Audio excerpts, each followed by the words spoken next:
медицински университет Варна в лицето на госпожа Жулета Виденова.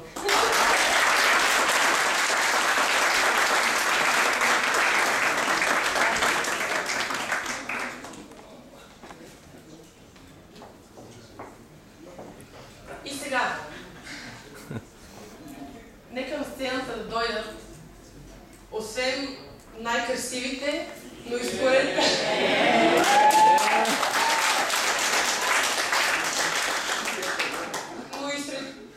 Комисията по спорт към студентски съвет и председател на студентски съвет, най-заслужителите в този турнир, отбора на Медицинския университет Варна по волейбол мъже, заповядайте.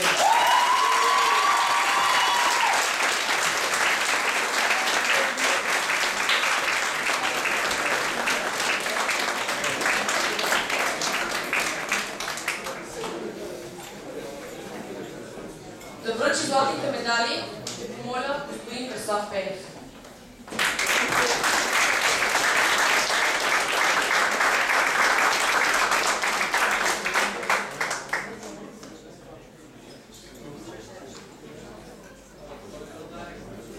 Момчето, което получава първия медал, е и най-активният в цялостната купа на ректора.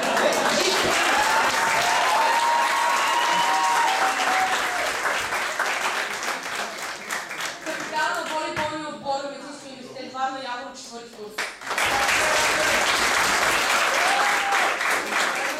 Това е Александър от 4-ти курс, който има основна заслуга за играта на мрежата.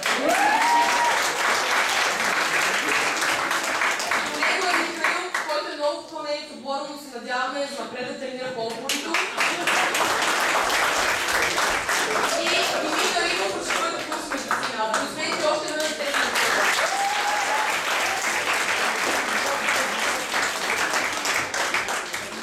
А сега ще помоля професор Клисарова да връчи купата на ректора.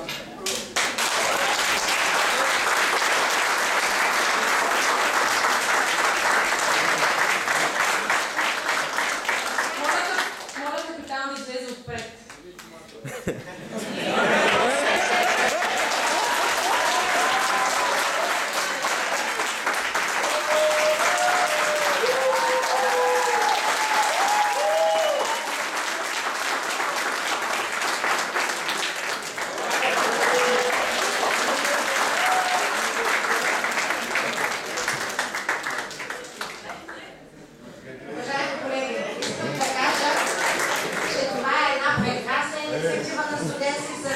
Чувствам се млада и щастлива и на мен ми се спортува, като ме гледам всички вас.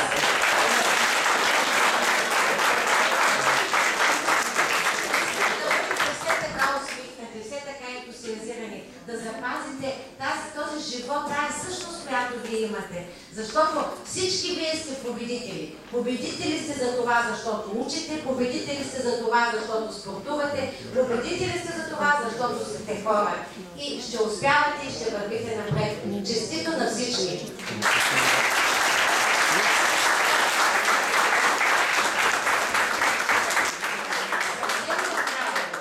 Всички получиха своите подаръци.